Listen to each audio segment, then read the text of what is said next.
Bienvenue à tous et à toutes ce matin. Nous avons aujourd'hui... Vous m'entendez bien? Oui. Au fond, là-bas aussi. Donc nous avons aujourd'hui l'occasion d'aborder un sujet fondamental pour l'avenir de l'enseignement catholique et puis pour nous tous ici rassemblés avec l'URSEC.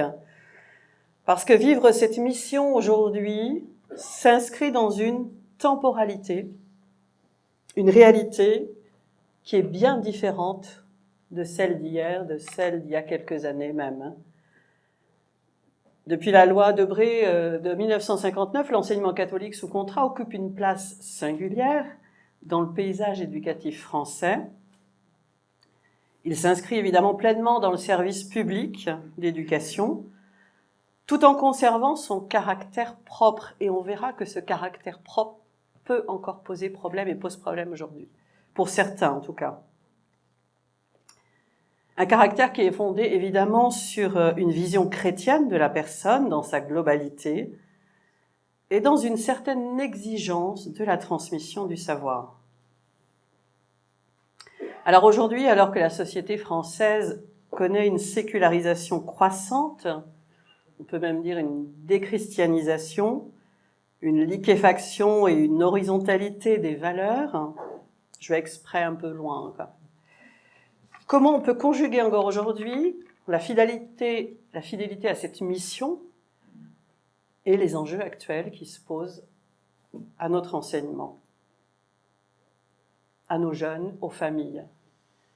Comment offrir ce chemin d'espérance et répondre aux nouveaux défis éducatifs?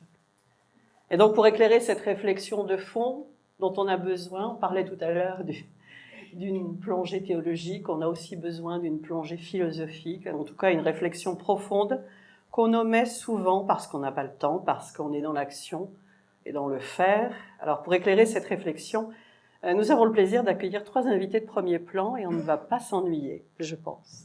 J'ai le plaisir tout d'abord d'accueillir Philippe Delorme. Merci Philippe Delorme d'être là. Vous êtes évidemment secrétaire général de l'enseignement catholique depuis 5 ans maintenant, après avoir été enseignant en sciences économiques et sociales, chef d'établissement, directeur diocésain du diocèse de Créteil, marié, enfants, petits-enfants, et puis diacre permanent également. Jean Caron est mon jumeau. Ce qui vous fait des points communs, d'ailleurs. Un point commun, pire qu'un point commun, on a été ordonné le même jour. Pas dans le même lieu, mais le même jour. Jean Caron, diacre permanent aussi. Je ne sais pas s'il y a quelque chose de l'ordre de la mission. Il y a un intrus quand même. Jean Caron, vous êtes ancien élève de l'école normale Sub, vous êtes agrégé de philosophie, vous avez enseigné la philosophie pendant 34 ans. Au plus que ça. Au plus que ça. 42 ans pour être en retraite. Ah, voilà. Notamment en classe préparatoire, au lycée Madeleine Danielou de Rueil. C'est peut-être aussi une expérience qui vous a marqué. Vous avez été directeur des études, responsable de prépa, chargé d'enseignement dans différents lieux, séminaires, faculté Loyola aussi, évidemment. Et puis pendant plusieurs années, vous avez été chargé de mission pour la direction diocésaine de l'enseignement catholique de Versailles. Voilà. Vous avez été effectivement diacre permanent d'abord pour le diocèse de Versailles et puis maintenant pour le diocèse de Rouen. Voilà. Et puis j'accueille également Éric Vincent. Éric, bonjour. Bonjour. Vous êtes le spécialiste du fait religieux, du spirituel et de la laïcité, des mots qui ont une signification importante. On reviendra d'ailleurs sur ces significations. Chercheur associé au laboratoire GSRL, qui est donc groupe sociologie. Sur les deux. Ça y est, il faut que je commence à. Oui. Groupe sociologie, religion, laïcité, donc qui est un laboratoire commun, CNRS, École pratique de hautes études, 5e section, sciences des religions. Spécialiste sur la laïcité et le spirituel. Donc, oui. Auteur, journaliste. Ouais, religiologue. Religiologue. Vous voyez déjà.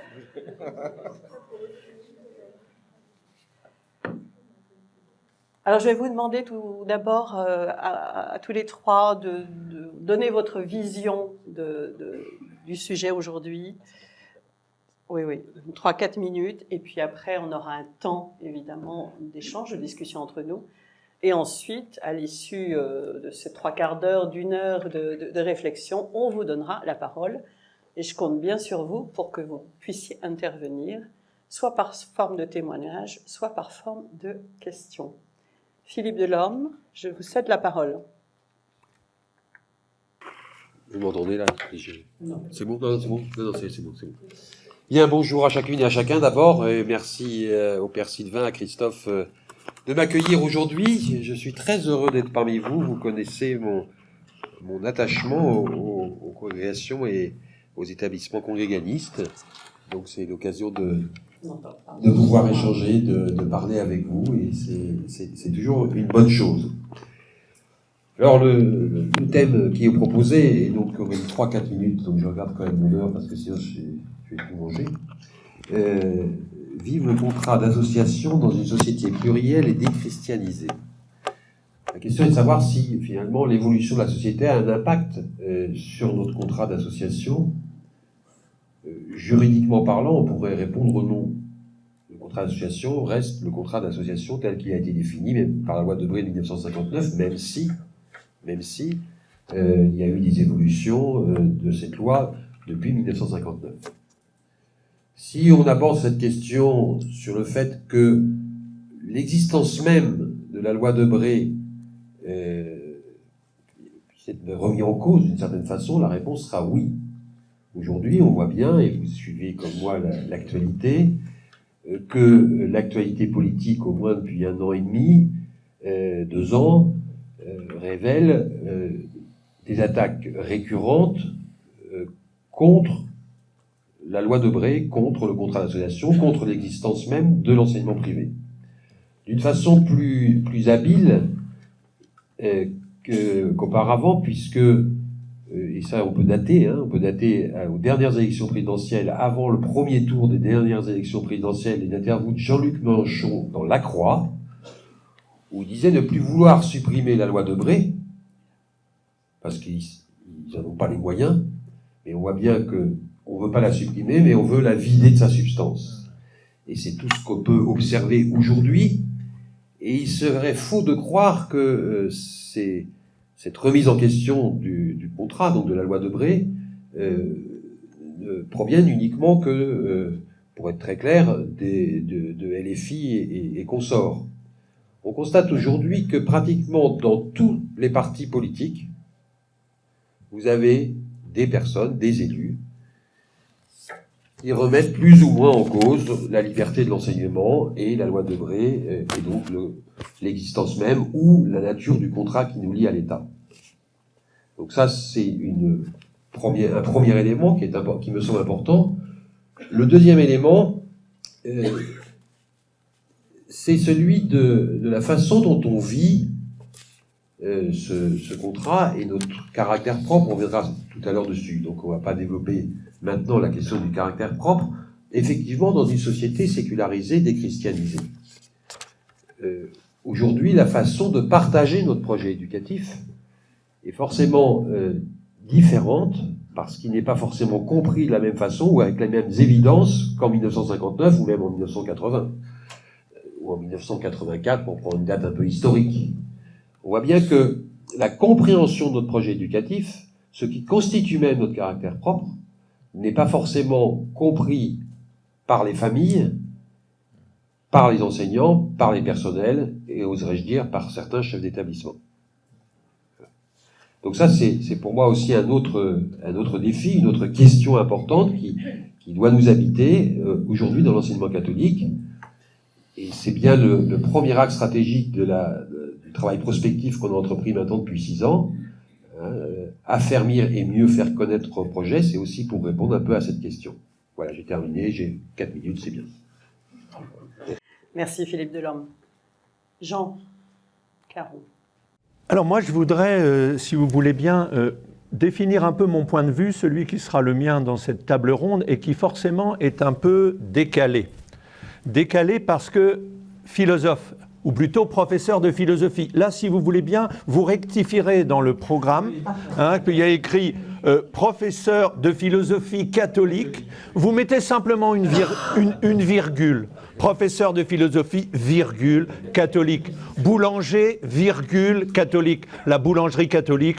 Astronome, virgule, catholique. On ne voit pas bien ce que serait une astronomie catholique par rapport à une astronomie autre ou laïque. Voilà.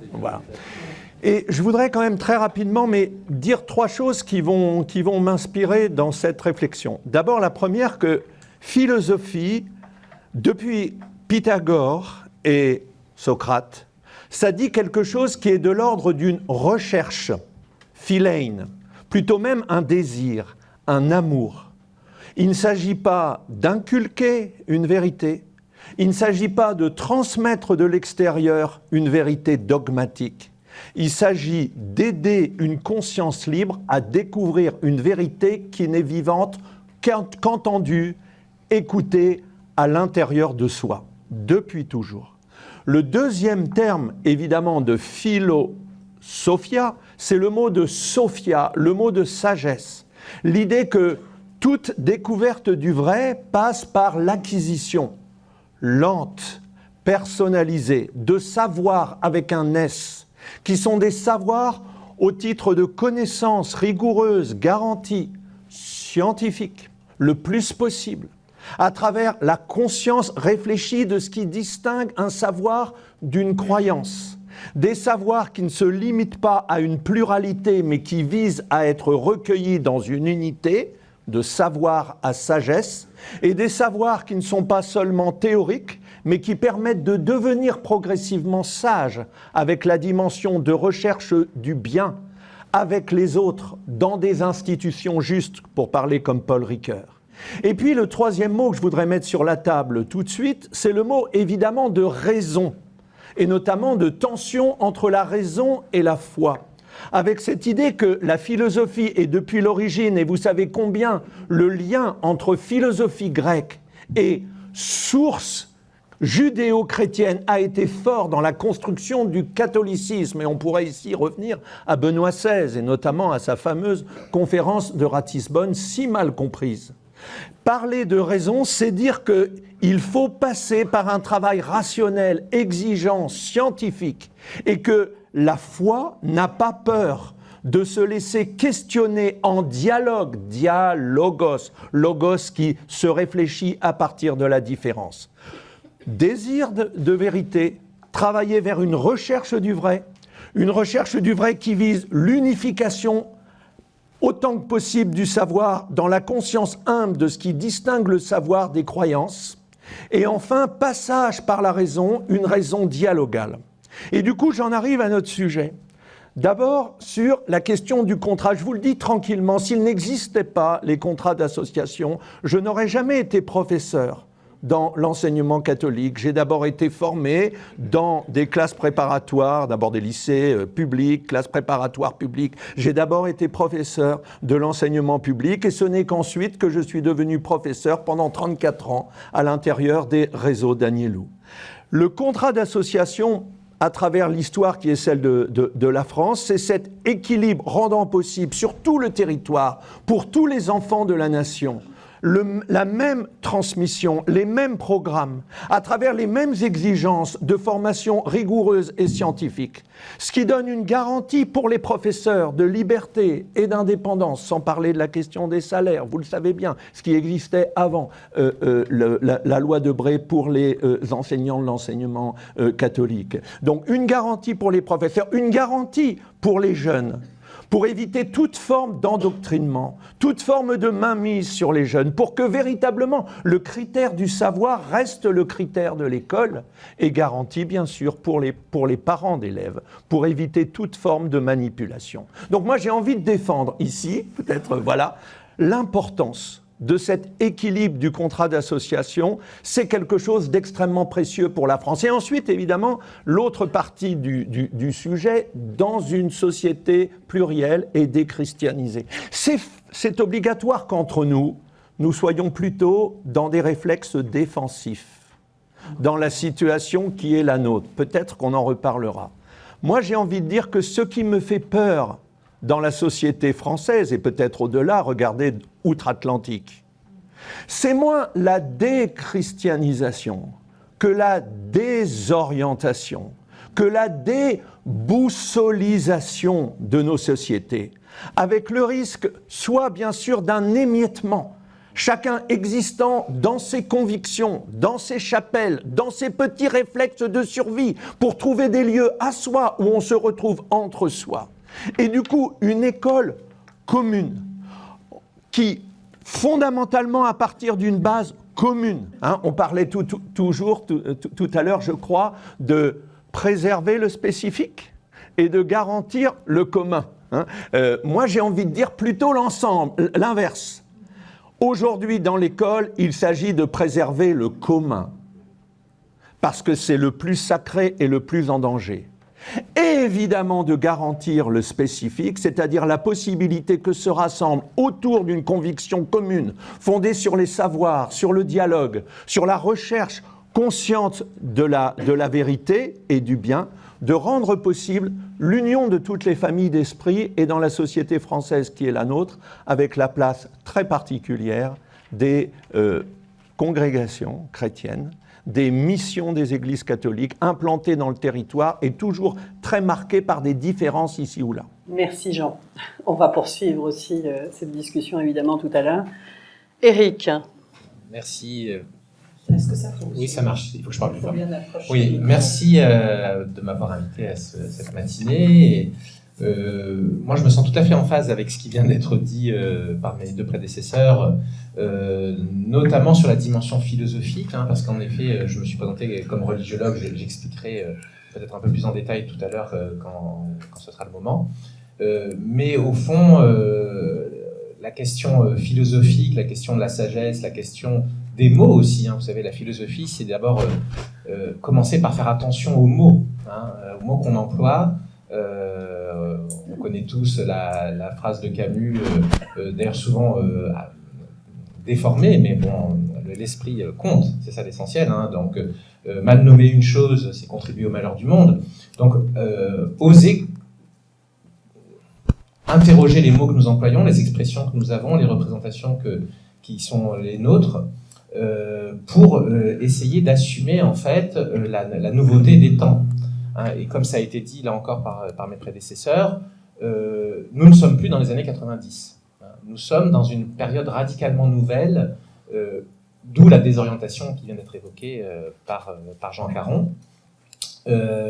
Et donc, j'aurais envie de vous dire, d'abord, assumer cette ignorance d'une certaine façon. Accepter de ne pas savoir. Accepter de ne pas savoir pour se remettre en dialogue, en quête, en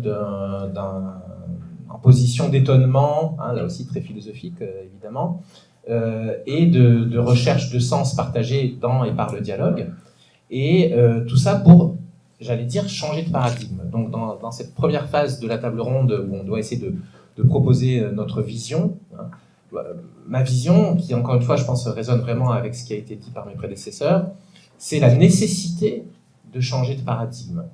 Et quand je dis changer de paradigme, en l'occurrence, je pense que c'est oser, assumer d'aller vers cette quête de sagesse, comme ça vient d'être dit, de l'expliciter à temps et à contre-temps, de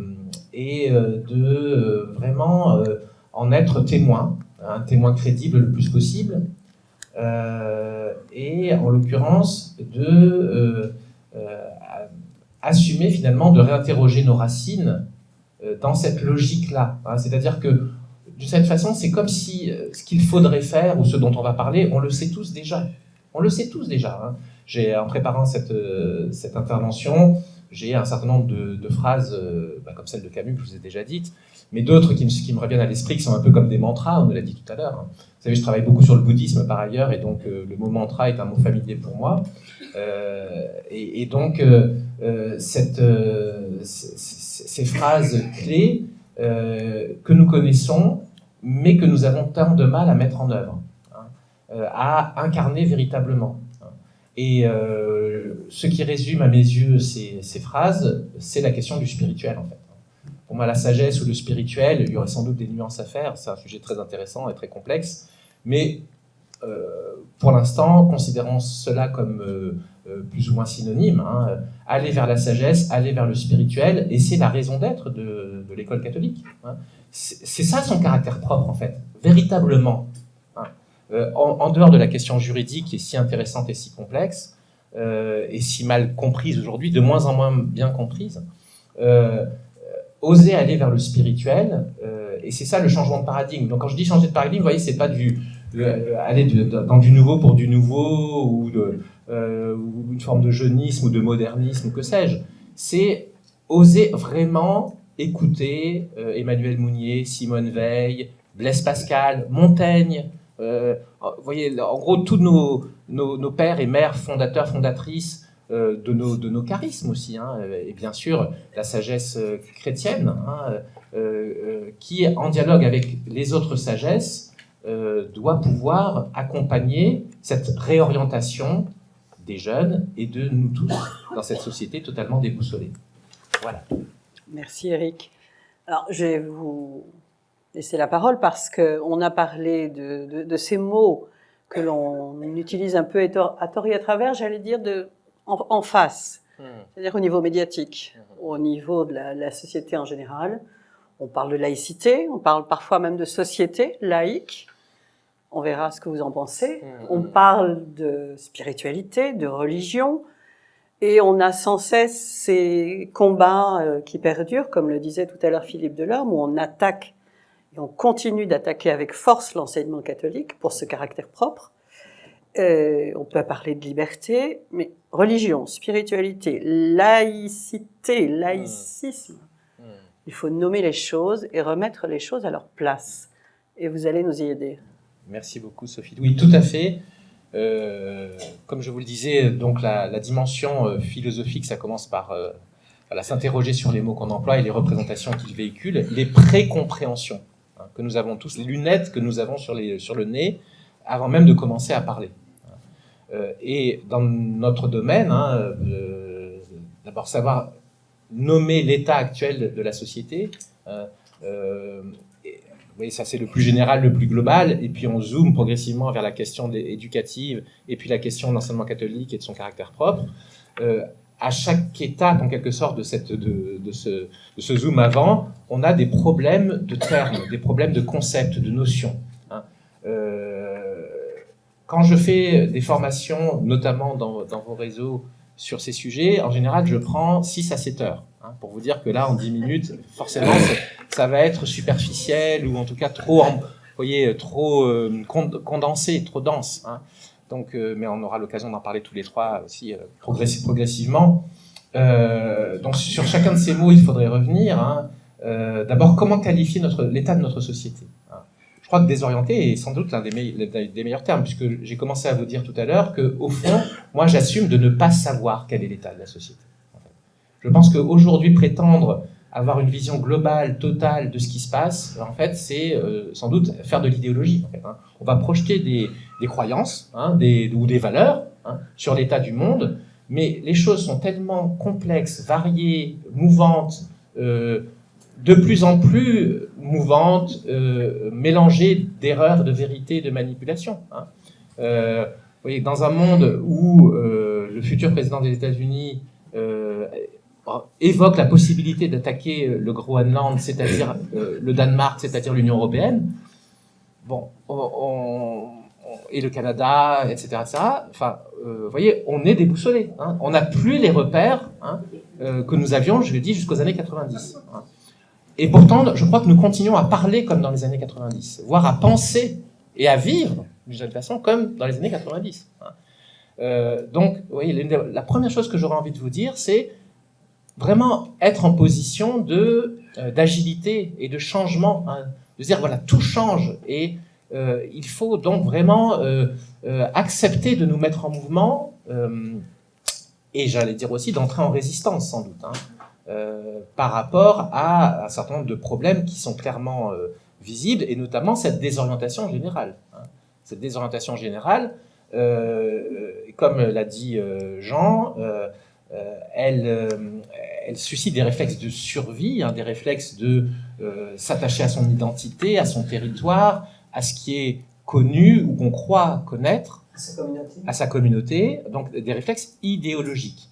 Parce que là, vous voyez, toujours sur la question au fond du sens des mots, qu'est-ce que j'appelle idéologie? C'est un système de pensée, hein, un mélange de croyances et de savoir, dans lequel il n'y a pas de spiritualité, en fait. Pour vous là, essayer de vous transmettre en très peu de mots l'effort de conceptualisation que je fais par rapport aux mots spirituel, religion et politique ou l'espace sociopolitique. La religion n'est pas une idéologie, hein, parce que la religion est ouverte sur du spirituel. Donc elle est ouverte, elle est par nature au service du spirituel. Elle est en quelque sorte l'effort pour la forme sociopolitique d'une spiritualité. Mais on peut l'utiliser à des fins idéologiques. Et bien précisément, si le lien entre la religion et la spiritualité ou le spirituel est rompu, la religion devient une idéologie. Et c'est ce que nous voyons tout le temps, en fait. Tous les phénomènes identitaires qui pullulent dans toutes les civilisations et dans toutes les familles religieuses, la catholique comme les autres, on a cette maladie, cette pathologie en quelque sorte, où le lien entre le spirituel et le sociopolitique, qui est l'essence même du religieux, est blessé. Et donc, soit la religion, perdant son lien avec le spirituel, elle devient une idéologie comme une autre, hein, que ce soit celle de M. Bolsonaro, M. Poutine, M. Trump, M. Orban, Al-Qaïda, etc., etc. Dans toutes les familles religieuses, on le retrouve en Birmanie avec, vous savez, ceux qui pourchassent les Rohingyas au nom du bouddhisme, etc. C'est quelque chose qui est général, en fait. Hein. Donc là, la religion devient idéologie, identitaire. Hein. Soit le lien entre la religion et le sociopolitique est coupé, et là, c'est l'autre danger qui nous menace, en quelque sorte, qui est lié à une mauvaise compréhension de la laïcité, hein, une compréhension idéologique qu'on peut appeler justement laïcisme, hein, et qui consiste en fait à confondre le religieux et le spirituel, vous voyez, à ne pas reconnaître que le propre du religieux, c'est d'avoir un rôle sociopolitique. Donc si on ne reconnaît pas cette réalité anthropologique, on ne comprend rien non plus. Hein, et le fait est que cette réalité anthropologique-là, elle est de plus en plus mal comprise par nos contemporains. Donc c'est aussi une des choses qu'on pourrait mettre dans notre panier descriptif sur l'état de la société actuelle, c'est la perte de familiarité de nos contemporains, y compris nous, hein, je veux dire, y compris les acteurs du monde catholique, à l'égard de tout ce que je suis en train de vous dire. Hein. La maîtrise des termes. Hein. Par exemple, tout à l'heure, le mot mantra a été employé. Hein. Qui parmi nous sait exactement ce que c'est un mantra? Vous voyez, moi, c'est mon métier un peu en tant que spécialiste du bouddhisme. Vous voyez, bon. Par exemple, juste pour vous faire un petit peu réfléchir, hein, à titre d'exemple, un mantra, c'est un peu l'équivalent de l'invocation du nom de Jésus. C'est ça, en fait. C'est de la prière répétitive. Hein, c'est ça, un mantra. Donc, vous voyez, aujourd'hui, c'est devenu en fait, on parle d'un slogan, ou on parle d'un leitmotiv. Hein. Donc, on a perdu le véritable sens du mot mantra. Et ce sens, il est très signifiant. Hein.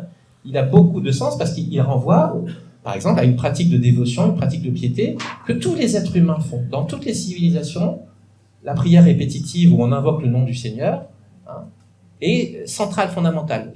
Dans l'islam, dans le judaïsme, dans le bouddhisme, dans l'hindouisme, bon, dans le christianisme. Hein. Donc, un exemple, vous voyez, de comment, par exemple, la religiologie, aujourd'hui, est devenue aussi indispensable pour comprendre le sens des mots qu'on emploie. Hein. La religiologie, elle est aussi une laïcologie. Hein. Elle est aussi une science de la laïcité. Hein. Et donc, tous ces mots-là sont des mots non familiers, ce qui est très révélateur. Hein. On n'a pas, en France, à l'heure actuelle, de véritable lieu institutionnel d'études suivies du religieux, de la laïcité ou des laïcités. Moi, j'ose mettre le mot au pluriel. Hein. Qui ose mettre le mot laïcité au pluriel en France? Pas grand monde. Hein. Pourtant, c'est indispensable. Hein. Il y a beaucoup de nuances dans la laïcité, il y a beaucoup de complexité. La laïcité serait-elle la seule chose devant laquelle s'arrête l'esprit critique? Hein. Dans nos sociétés, l'esprit critique, l'esprit de caricature, il doit être omniprésent. Ah, mais il y a une chose qui est vraiment sacrée, la laïcité. C'est un peu bizarre quand même ça. Hein. Vous voyez? Donc, utilisons notre esprit critique à propos de la laïcité. La laïcité, c'est une religion. On en fait une religion. On en fait une pseudo-religion. Une pseudo-religion. Hein, parce qu'évidemment, elle n'est pas une religion. Elle ne peut pas l'être. Hein. Et elle ne doit pas l'être. Et les analystes les plus lucides, les meilleurs d'entre eux, comme Jean Bobéro, parce qu'on a quand même des vrais connaisseurs, hein, mais on les écoute guère, hein, on les écoute même pas du tout, même voire on les discrédite, hein, ces vrais connaisseurs de la laïcité. Et vous savez, aujourd'hui, d'ailleurs, si ça vous intéresse, il y a un réseau qui s'appelle la Vigie de la laïcité, qui essaye de continuer à diffuser tant bien que mal, hein, de façon associative, les travaux de type de Jean Bobéro ou de l'Observatoire de la laïcité, Feu l'Observatoire de la laïcité, qui a perdu la bataille idéologique justement contre le laïcisme, en fait, hein, qui essaye de défendre d'abord le droit. Hein. Et là, je dirais, j'ouvre la voie à Philippe Delorme sur déjà les erreurs juridiques qui sont faites sur la connaissance de notre laïcité et tout ce qu'elle implique, y compris jusqu'à la loi de Debré de 1959 et le caractère propre. C'est malentendu sur erreur. Jean Bobéro avait raconté que, je crois que c'était le Comité national des programmes à l'époque de l'éducation nationale, j'espère ne pas me tromper, s'était donné comme objectif de faire en 1 page et demie à peu près un résumé de la République. Qu'est-ce que c'est la République, qu'est-ce que c'est la laïcité, etc. Et Jean Bobéro, qui est un hyper spécialiste, avait dit qu'il avait relevé dans ce document entre 8 ou 12 erreurs factuelles, hein, historiques, juridiques, sémantiques, hein, alors que ça, c'était fait par, vous voyez, les têtes pensantes de notre système éducatif, hein, les plus légitimes qui soient, etc. Philippe Delorme, on fait un passage de micro par rapport à tout ce que vient de dire Éric Vincent et ce que vous disiez tout à l'heure, ce caractère propre qui, encore aujourd'hui en 2024, n'est pas compris. Qu'est-ce que je... Oh là, pardon. Appel. Ah voilà. Bonne année, merci. Qui en 2025 n'est pas compris, mal compris, ou peut-être qu'on ne veut pas le comprendre. D'ailleurs, on ne veut plus le comprendre avec ces attaques incessantes qui se multiplient contre l'enseignement catholique. Oui, alors c'est pas l'incompréhension du caractère propre n'est pas simplement du fait de ceux qui nous attaquent. Je dirais qu'en interne, dans l'enseignement catholique, cette notion n'est pas comprise. C'est problématique. Oui, alors si c'est pas enregistré, donc je vais peut-être pas le dire, mais je peux vous dire que c'est même dans des hauts niveaux de l'Église, c'est pas toujours compris. Voilà.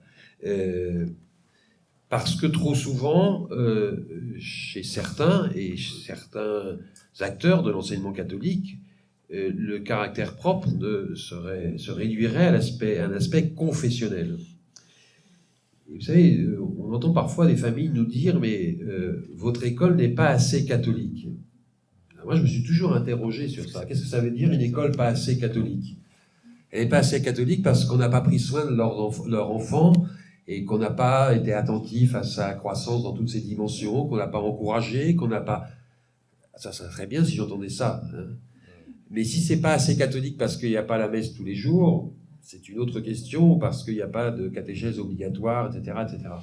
Et on voit même que même la Cour des comptes fait cette erreur. Dans son rapport de juin 2023, elle compare le caractère propre, c'est comme ça qu'elle l'écrit, hein, de l'enseignement catholique et de l'enseignement juif et de l'enseignement musulman. Et la Cour des comptes écrit très clairement que chez nous, le caractère propre est pas insignifiant, mais pas aussi important que chez nos frères juifs. Évidemment, nous, on n'a pas 10 heures de Torah par semaine, obligatoire. Mais voilà, mais la Cour des comptes, vous voyez, même la Cour des comptes voit la question du caractère propre de cette façon-là. Alors, en fait, on oublie peut-être que le caractère propre est d'abord une notion juridique. Et que c'est la loi Debré qui invente cette notion dans son article 1er, l'établissement, tout en conservant son caractère propre, etc., etc. Il ne dit pas grand-chose de plus, sauf qu'en employant le terme, en disant que c'est tout en conservant, il reconnaît qu'avant la loi Debré, il y avait quelque chose d'existant. Et donc, ce quelque chose d'existant, la loi Debré, c'était quand même dans un contexte où ça touchait essentiellement des écoles confessionnelles. Enfin, voilà, il n'y avait pas d'autres établissements qui pouvaient passer sous contrat d'association. Et on voit bien que même le Conseil constitutionnel, en 1977, dit la sauvegarde du caractère propre d'un établissement lié à l'État par contrat n'est que la mise en œuvre du principe de la liberté d'enseignement. N'est que la mise en œuvre du principe de la liberté de l'enseignement. Donc, on voit bien que la liberté de l'enseignement, qui a une valeur constitutionnelle, s'exprime concrètement au sein d'un paysage éducatif national, et je pourrais rebondir sur tout à l'heure ce qu'a dit Jean, et je partage ce qu'a dit Jean, par finalement des propositions éducatives variées, spécifiques, et c'est ça le caractère propre. Alors c'est vrai que souvent, on entend dire que le caractère propre est confessionnel, mais ça veut dire qu'à ce moment-là, si on considère que le caractère propre n'est que confessionnel, toutes les écoles sous contrat d'association aujourd'hui, par exemple, je pense aux écoles sous contrat de langue régionale, il y a sûrement des Bretons, des Basques parmi vous, leur caractère propre, c'est bien l'immersion dans la langue bretonne. Une école d'Iwan, c'est bien une immersion dans la langue bretonne, et c'est leur caractère propre. Et c'est pas confessionnel, à moins qu'il y ait des messes de rite d'Iwan, je suis pas au courant à ce moment-là, il faudra me l'expliquer, voilà. Il faut bien aussi comprendre que cette notion de caractère propre est forgée dans une loi scolaire, donc il ne peut pas se définir autrement qu'en référence à l'éducation proposée au sein d'un établissement. Et ça, c'est quelque chose d'important, un certain type d'éducation que nous proposons. Donc, quand on dit qu'une école catholique, que son caractère propre et son caractère catholique, c'est donc à la fois vrai et faux. C'est faux parce que son caractère propre n'est pas réductible à la dimension confessionnelle, et c'est vrai aussi, évidemment, parce que notre caractère propre traduit en proposition éducative spécifique une proposition éducative chrétienne. Voilà. Et on voit bien que même dans le statut d'enseignement catholique, la définition qu'on en a donnée est quand même très très light aussi. Cette proposition éducative qualifiée, c'est comme ça qu'on qualifie notre caractère propre dans le statut de l'enseignement catholique. Pour moi, il y a deux écueils. Le premier écueil, ce serait de diluer le caractère propre, donc chaque établissement, dans son projet éducatif, va le révéler quelque part, mais diluer ce caractère propre dans un projet éducatif se référant vaguement à des valeurs évangéliques. Voilà. Ça existe chez nous, je ne donnerai pas de nom, mais ça peut exister chez nous. Pas dans les établissements congrégalistes, sûrement pas. Voilà. Vous êtes rassurés? Bon, ça va. Et alors voilà. Évangile, alors peut-être même humaniste. Oui, humaniste, mais quand même on parle de valeurs évangéliques. Moi, je déteste ce mot valeur pour parler de l'évangile, mais voilà, l'évangile, c'est une rencontre avec une personne. Ça peut pas se réduire à des valeurs, voilà. Ou celui qui est aussi fréquent chez nous, de voir le caractère propre limité par le caractère propre aux propositions pastorales. Facultative. Ou obligatoire. Alors c'était toujours un peu compliqué. Facultatif, tout dépend de la nature des propositions. Voilà. C'est un grand débat. On parlait de manque de culture tout à l'heure, mais vous savez, là je vais citer, c'est pas grave si c'est enregistré, mais je suis en discussion actuellement avec le ministère de l'Éducation nationale sur les contrôles des établissements, et avec mes collaborateurs, on est au moins à 3 reprises, et je peux vous dire qu'on a affaire à des très hauts fonctionnaires. Je n'ai pas tenté les ministres, de toute façon ils passent tellement vite que je n'ai pas le temps de les voir, mais je les vois très, très, très rapidement, mais des très hauts fonctionnaires, et pour leur expliquer la différence entre culture chrétienne et catéchèse, je vais vous dire que je suis même pas sûr d'y être encore arrivé. Mais quand même, monsieur Delorme, si dans le cahier d'élèves, il y a une prière, c'est donc de la catéchèse. Ah, j'ai dit, mais non, c'est pas forcément la catéchèse. Si on parle par exemple de culture chrétienne et qu'on dit que la prière commune de tous les chrétiens, c'est le Notre Père. On a pu coller dans le cahier, le Notre Père sans oublier. Mais non, ça c'est très compliqué. Mais quand ils vont faire les inspecteurs, alors, j'ai dit, ils pourraient suivre une formation chez nous, par exemple. J'ai dit, ça va pas le faire, ça. Bon, donc, voilà, mais vous voyez, mais c'est beaucoup je ne parle pas des idéologues là, qui nous attaquent, mais beaucoup de ce qu'on pourrait prendre comme des attaques sont en fait de l'ignorance. De l'ignorance. Et des malentendus. Des malentendus, des méconnaissances. La loi Debré, pour beaucoup, ça existe. Même je parle d'inspecteurs, je parle de gens qui ont aussi un niveau important de responsabilité dans les rectorats. Et c'est souvent de la méconnaissance. Donc, limiter nos propositions pastorales, voilà, qui définirait notre caractère propre, c'est aussi une grave erreur.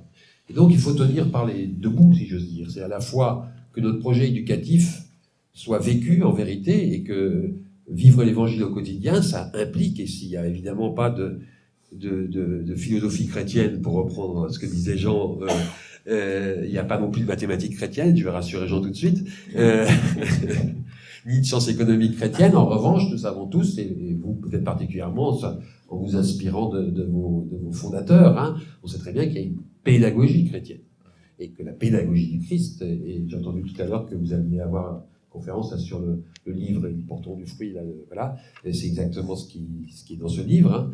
Il y a en revanche une pédagogie chrétienne, et cette pédagogie chrétienne, elle doit se vivre pleinement dans nos établissements.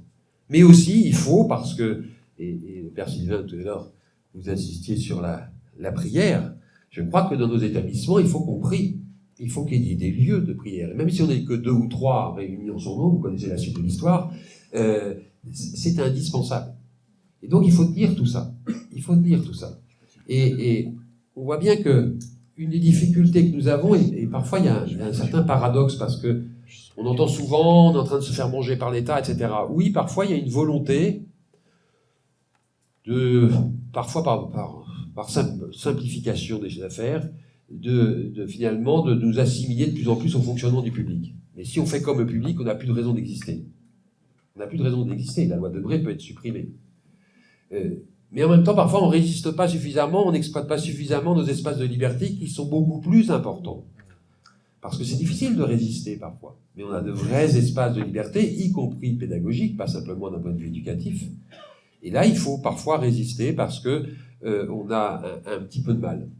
Et on voit bien que chez un nombre, voilà, pas certain nombre, voilà, de chrétiens pratiquants, on n'est plus très nombreux, la tentation, c'est de sortir du système, pensant que on perd nos libertés, et on voit bien là bientôt, il y aura la promulgation du programme d'éducation affective et sexuelle, relationnelle et sexuelle.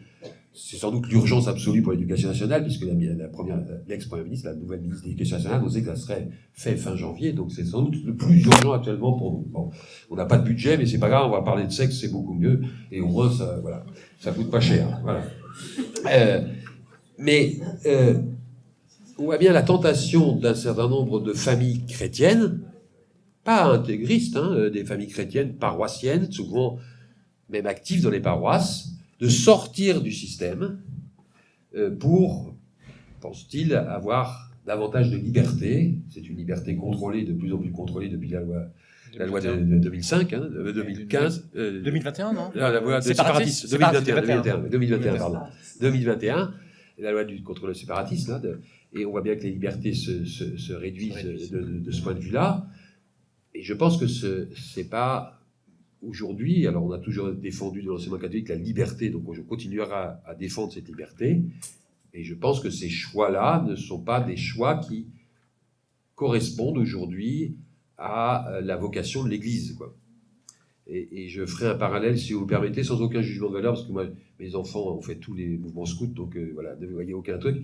Et la dernière assemblée plénière des évêques de Lourdes, il y a eu les 3 mouvements scouts qui se sont présentés en même temps. C'était un très beau moment. Scouts d'Europe, Scouts de France et Scouts unitaires de France. Et ils ont parlé d'une seule voix, avec chacun leurs particularités, etc. Ce qui a permis aussi aux évêques de découvrir certaines choses. Et ils ont terminé en chantant tous la prière scout, ce qui était assez beau. Mais je me suis dit finalement, l'enseignement catholique, c'est un peu comme les Scouts de France. Voilà. On accueille tout le monde, et puis c'est un lieu où il y a des jeunes qui sont pas baptisés, des jeunes qui arrivent là.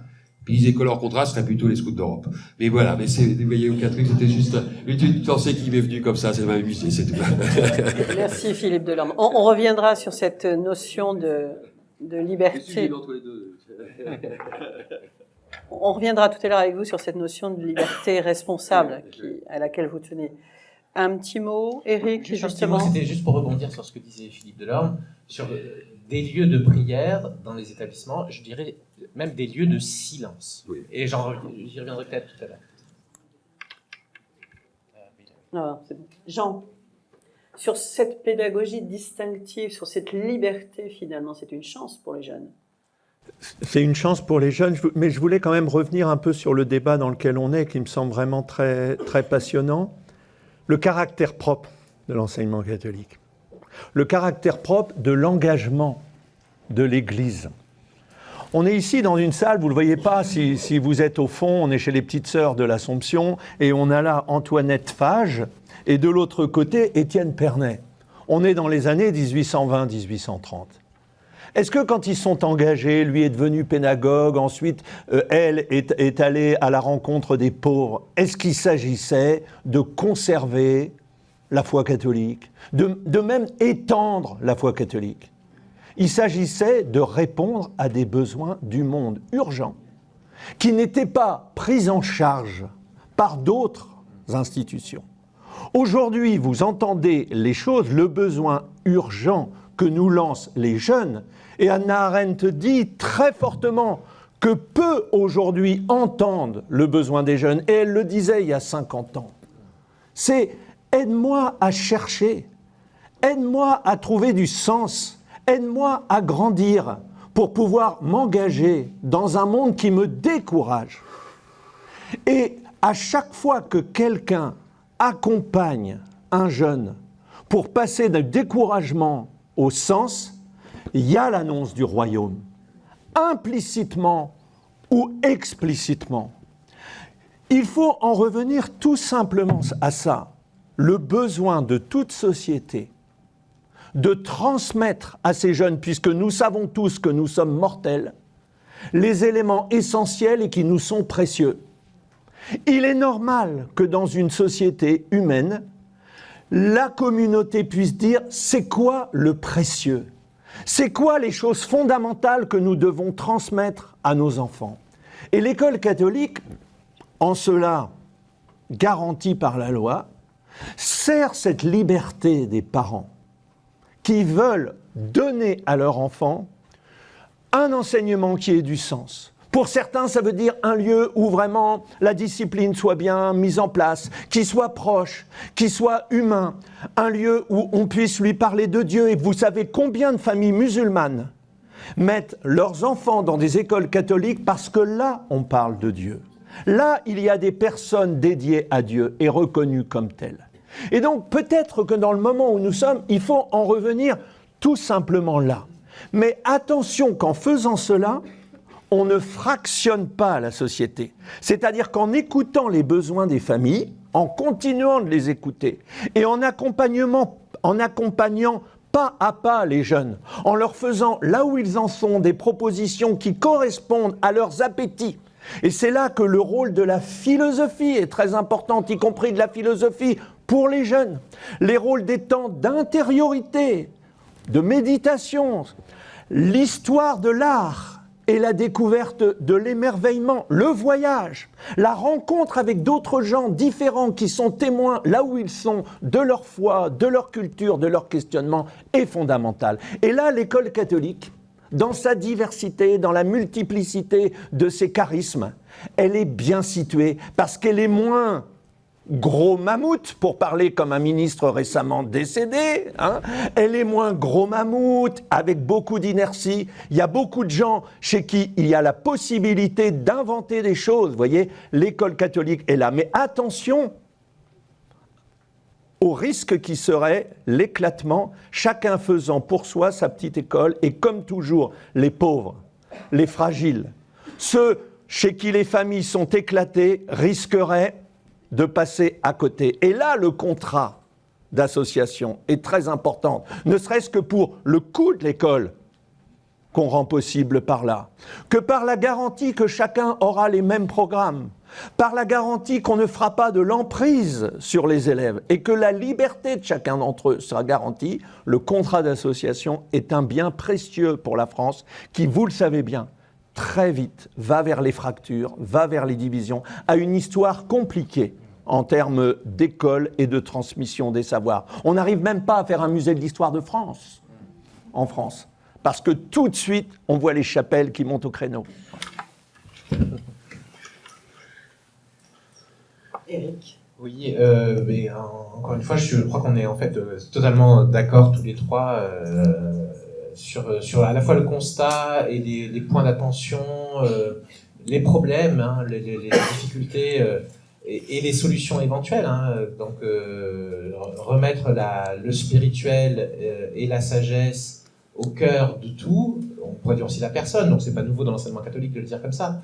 Mais ce qui me semble pouvoir être relevé, c'est que ça fait longtemps qu'on dit ça et qu'on essaye de le faire, et pourtant, c'est pas sûr qu'on y arrive, même peut-être qu'on y arrive de moins en moins, je ne sais pas, mais c'est de plus en plus difficile pour plein de raisons, parce que la société se dégrade aussi. Hein. Quand on se dit commencer par un état des lieux en quelque sorte, dans quel monde sommes-nous, cette société de plus en plus diversifiée, de plus en plus éclatée en archipel, le commun est de plus en plus blessé, hein. Il y a de plus en plus de difficultés, et c'est pour ça que j'en venais aussi à cette idée que le spirituel a toujours été le cœur, le centre, mais c'est plus vrai aujourd'hui que jamais. Et c'est la dernière chose qui nous reste et qu'on met en œuvre, si on peut dire, dans l'enseignement catholique, mais qu'on pourrait peut-être encore mieux ou plus mettre en œuvre. Éric Vincent, mais qu'est-ce qui fait que ce spirituel, pour garder ce terme spirituel, fait peur plus que jamais ? Eh bien, je dirais que c'est précisément ce problème d'abord de pédagogie et notamment de science. Et quand je disais tout à l'heure, je disais que j'étais un religiologue un peu sur un mode humoristique, c'est à peine humoristique, c'est-à-dire il n'y a pas de science du religieux à l'université en France. Ça n'existe pas. Ça existe dans tous les pays du monde, hein, je dirais les pays démocratiques, en tout cas les pays à grande tradition universitaire. Ça existe en Allemagne depuis 150 ans. La science du religieux n'existe pas en France en tant que telle. Vous avez plein de gens qui travaillent sur le religieux. Au laboratoire GSRL, on travaille sur le religieux. Mais ce sont des sociologues, des historiens, des philosophes un petit peu, c'est-à-dire des gens qui sont cortiqués dans une autre discipline, hein, et donc forcément, d'une certaine façon, réductionnistes. On peut interpeller les universités catholiques dans ce sens ? J'y venais. C'est-à-dire que je pense en effet que parmi les choses concrètes que nous pourrions essayer de mettre en œuvre, c'est renforcer, creuser les liens entre l'enseignement catholique et aussi Bursec en particulier, et les universités catholiques, et puis aussi la dimension universitaire de certaines congrégations, pour assumer et notamment créer des chaires de religiologie, laïcologie, etc. Vous voyez ? Et ça renvoie aussi à une chose concrète que j'avais envie de partager avec vous ce matin, qui était le fait que, là on va parler de l'autre Debré, hein, D-E-B-R-A-Y, l'enseignement catholique a été à une époque en pointe sur les sujets de l'enseignement du fait religieux, l'enseignement non confessionnel du fait religieux, l'enseignement scientifique du fait religieux. Et il a été un modèle, je crois qu'on peut le dire, pour Régis Debré, ce qui a conduit à la rédaction du rapport qui porte son nom, l'enseignement du fait religieux dans l'école laïque, en 2002, donc il y a plus de 20 ans. Et tout ça, à ma connaissance, et sinon effacé, en tout cas, a bien reculé. Hein. Donc j'en profite d'être à côté du secrétaire général de l'enseignement catholique pour dire... moi, je pense que parmi les nombreuses choses à faire, il faudrait réassumer dans l'institution l'importance d'avoir des lieux explicites où on s'occupe de ce sujet et où on se met à faire l'énorme boulot. Hein. Il y a un Himalaya devant nous de clarification sur les mots, justement, réexpliquer ce qu'est le religieux, ce qu'est le spirituel, ce qu'est la laïcité, ce qu'ils ne sont pas, pour arriver après, par exemple, à dire, si on fait d'abord tout ce travail-là, on a une chance qu'il y ait moins de malentendus, au plus haut niveau, par exemple même chez les plus hauts fonctionnaires, des agrégés, etc., des gens qui ont fait l'ENA, sur le mot laïcité, sur tous ces mots qui sont piégés en fait. Vous voyez, je donne juste un exemple. Par exemple, vous voyez, depuis ce matin, on parle de laïcité. Mais moi, je me suis promis, et j'arrive pas à le faire, puisqu'on est entraîné bien sûr par le langage commun, d'éviter de dire la laïcité tout seul. Le mot laïcité employé seul est un mot trompeur. Il faut toujours qualifier la laïcité. C'est la laïcité de l'État, c'est la laïcité de la République, la laïcité du service public. Parce que si on ne dit pas ça, on essentialise la laïcité. Et si on l'essentialise, on est très très mal parti. On en fait plus ou moins une religion de substitution, une religion civile, dont on est en quête de sa substance. Or, elle n'a pas de substance. Elle ne peut pas en avoir. Elle ne doit pas en avoir, sinon elle devient de l'idéologie, elle devient du laïcisme. Certains vont dans cette direction. Oui. Et tout ça, ça tient d'abord au langage. Vous voyez, laïcité, pour moi, je donne l'exemple, c'est comme Malheureusement, il est plein. Celui-là est vide. Voilà, je vais vous montrer. Vous voyez, ce gobelet est vide. Hein, vous voyez, bon. Donc, si je vous parle du vide du gobelet, tout le monde comprend ce que je veux dire. Le gobelet est vide. Bon. Si je commence à parler de la vacuité du gobelet, c'est déjà beaucoup plus abstrait.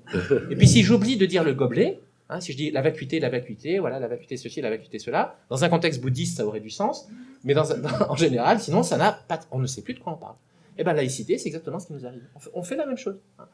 Laïcité, ça veut dire non clérical. C'est ça que ça veut dire, non clérical. En élargissant, non confessionnel. Donc, l'école publique française, elle a deux modalités, une modalité confessionnelle, une modalité non confessionnelle. Vous êtes la modalité confessionnelle de l'école publique, de l'école laïque. En fait. C'est comme ça qu'il faut. La vérité, c'est ça. On n'arrive pas à le dire. Vous voyez, quand on dit ça, ça fait des nœuds dans la tête. On dit, non, mais attendez, c'est pas possible. Les façons de nommer l'école catholique, c'est école privée, école libre, école catholique, justement. Est-ce que toutes ces expressions sont simples? Non, elles sont toutes problématiques. Est-ce qu'elle est privée? Ben non, elle n'est pas privée. Est-ce qu'elle est libre? Ben, ça dépend ce qu'on entend par libre. Mais en tout cas, elle est sous contrôle de l'éducation nationale, etc. Donc, vous voyez, il y a tout ça à réinterroger. Jean. On n'est pas si loin, et je regarde l'heure, et je voulais quand même dire ça, même si c'est un peu politiquement incorrect. On parle de la laïcité depuis quelque temps, etc. On n'a jamais parlé vraiment explicitement de l'islam. Or, quand il y a eu la loi de séparation, évidemment, cette question-là ne se posait pas. Et il y a un moment où il va falloir la regarder en face, à la fois le droit des familles musulmanes à une école qui respecte la croyance des enfants et des parents. Donc cette question-là, elle devra être posée à un moment ou à un autre, et puis devra être posée, c'est pour ça que j'arrive à Benoît XVI et à Ratisbonne, cette question qui est quand même très délicate, avouons-le, qui est le fait du caractère propre et unique de la religion chrétienne, dans ses différents aspects, évidemment, orthodoxie, réforme, etc. C'est que c'est une confession religieuse, une religion, qui s'est confrontée dans le dialogue à la philosophie grecque.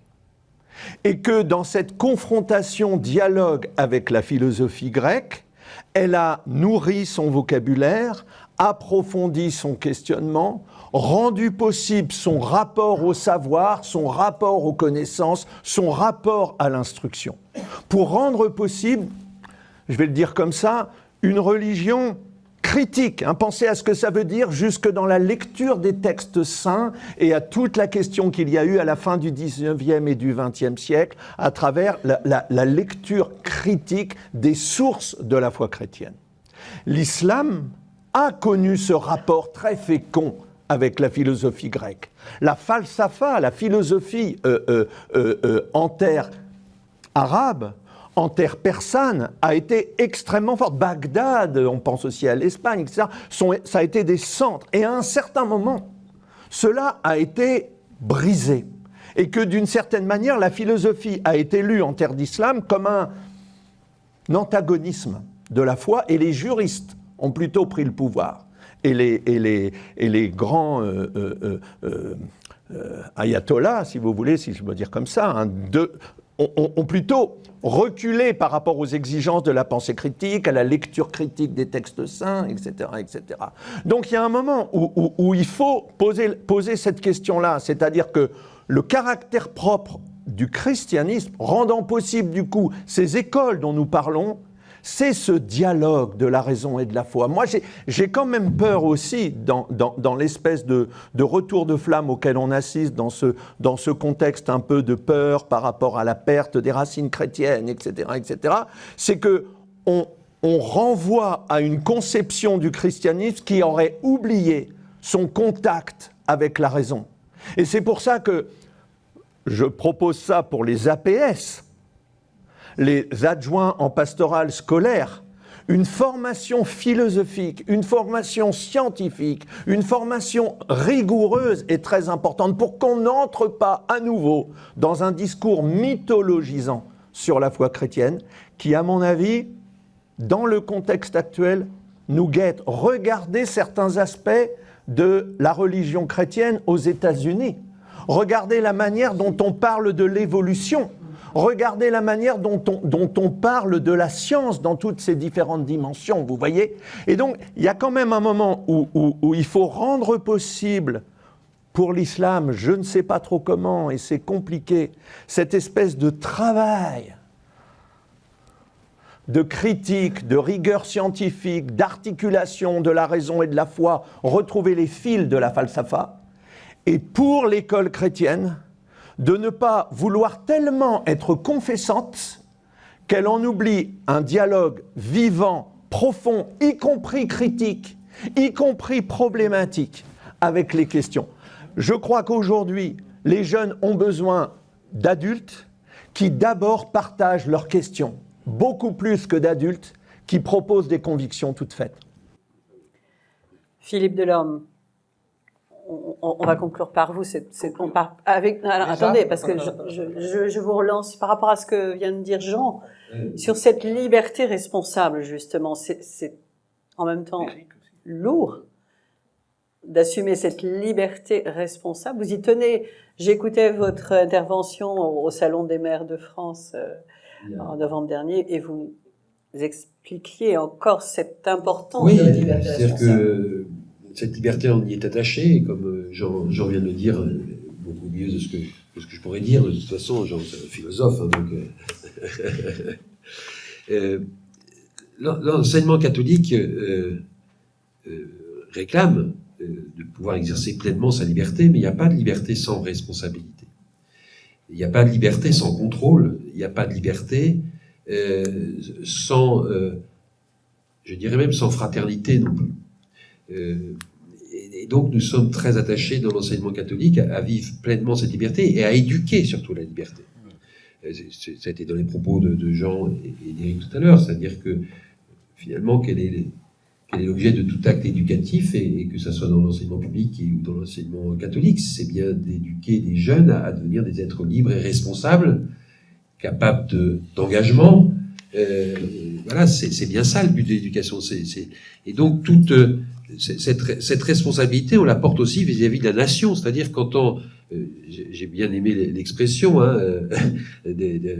d'école laïque finalement avec son caractère propre, donc confessionnel, quoi. Donc effectivement, on a une responsabilité vis-à-vis de la nation et on veut l'assumer pleinement. Et dans le mot de félicitations usuel, je vais bientôt les imprimer parce que comme j'en envoie un tous les mois au ministre, c'est assez facile. Donc maintenant, je vais imprimer le mot de félicitations. Je changerai juste savoir si madame ou monsieur, puis c'est bon, ça sera fait. Mais je rappelle qu'on est là pour relever avec l'ensemble les défis éducatifs qui se présentent aujourd'hui en France, et ils sont nombreux. Donc oui, liberté, oui, parce que c'est important, mais sans responsabilité, ça peut pas exister, ça peut pas produire du fruit. Justement, pour essayer là aussi d'aller vers des propositions concrètes, en rebondissant sur les deux interventions précédentes, moi j'ai toujours le sentiment que le monde catholique français avait une responsabilité vis-à-vis de l'islam en France. Et en particulier, quand on constate qu'aujourd'hui il y avait 2-3 établissements qui bénéficiaient du contrat d'associations qui étaient musulmans, et que les uns après les autres ils sont en train de perdre, hein. Donc déjà 2 ou 3 en France, hein, quand on a affaire, il y a peut-être 6 à 8% de nos concitoyens qui sont musulmans, autant que ces chiffres aient une valeur quelconque, un ordre d'idée, bon. Et de se dire que il y a donc plus, ou il y aura bientôt plus aucun établissement sous contrat musulman en France, c'est une aberration, c'est monstrueux en fait, c'est une rupture d'égalité qui nous atteint tous, enfin, qui concerne vraiment la dégradation de notre démocratie, de liberté, égalité, fraternité en France, le sens de ces mots, la crédibilité de ces mots à l'égard des jeunes. Donc, moi je considère que l'enseignement catholique a une responsabilité, non seulement dans l'accueil des enfants musulmans, et on sait qu'ils sont nombreux, surtout dans certains établissements, et là il y a quand même un travail de fond et remarquable qui est fait, mais qui pourrait être toujours plus approfondi. Bon. Mais je dirais même, dans un monde dont je rêve moi, l'enseignement catholique pourrait tendre la main à des acteurs de l'islam de France pour porter avec eux ce souci, dire comment on fait pour que dans 20 ou 30 ans, il y ait des établissements musulmans sous contrat où on diffuse l'islam dont on rêve pour la France. Hein, un islam compatible avec la démocratie, un islam qui comprend ce qu'est la laïcité, la vraie laïcité, pas une laïcité laïciste, hein, ainsi de suite, ainsi de suite. Vous avez vu, quand, là aussi, bon, peut-être je vais vous choquer, j'espère que non, mais notre ministre de l'Intérieur actuel, pour le temps qu'il est encore là, deuxième gouvernement. Deuxième gouvernement, c'est bien. Sachant que, vous avez vu, lui-même, il a donc là, il est en train de toucher à des équilibres de la laïcité du droit. Hein, c'est-à-dire en disant, il faudrait interdire le port du voile aux mères accompagnatrices des sorties scolaires, il faudrait interdire même le port du voile, c'est-à-dire des signes religieux, aux étudiants majeurs. Hein. Vous voyez ce qui est en train de se passer. Au nom du contrôle de l'islam dans une logique laïciste, mais au fond identitaire, hein, on est dans les restrictions. On est dans les restrictions des libertés de tous, de toutes nos libertés. Hein. Vous voyez, la loi séparatisme est un bon exemple de ça. Hein. Pour pouvoir taper à tort ou à raison sur certains courants de l'islam, on tape sur toutes les religions en fait. Hein. Bon. Et donc, vous voyez, c'est là où, je dirais, non seulement c'est notre responsabilité éthique et politique en tant qu'acteurs chrétiens de nous occuper de la question de l'enseignement, des établissements musulmans sous contrat, mais je dirais c'est aussi notre intérêt bien compris. Si on n'arrive pas à s'occuper de cette question du religieux en France de façon globale, ça va nous retomber dessus, hein, avec toujours plus de malentendus, toujours plus de politique, de Kulturkampf. Vous savez, on est dans une forme de Kulturkampf. Vous vous rappelez un Bismarck qui fait la guerre au catholicisme en Allemagne, mais ça nous concerne nous aussi. Hein. Et donc là, vous voyez, je pense qu'à nouveau, ça commence par créer des lieux d'intelligence et de sagesse, de formation. Et moi, je rêve que nos établissements, et notamment ceux de l'URSSEC, et en lien avec des lieux universitaires catholiques, soient des lieux où cette intelligence soit toujours plus portée, et je dirais cette sagesse. Pour reprendre une référence musulmane, hein, dans la grande époque, l'âge d'or de l'islam compatible avec la philosophie dont parlait Jean, on avait la maison des sagesses, à Bagdad. Mais moi, je rêve que nos établissements soient des maisons des sagesses. Des sagesses, pas de la sagesse, des sagesses en dialogue. Merci Eric. On va donner quand même la parole à l'Assemblée, aux participants. Beaucoup de choses ont été dites pendant cette table ronde. Et je vous demanderai dans vos questions et dans vos réflexions d'être assez concis. Merci. Et puis, quand vous posez la question, vous vous présentez. Nom, prénom, et puis... Réseau d'origine. Voilà, allez-y, on a un petit quart d'heure. Merci. On a commencé en retard, donc on peut se permettre 5 minutes de plus.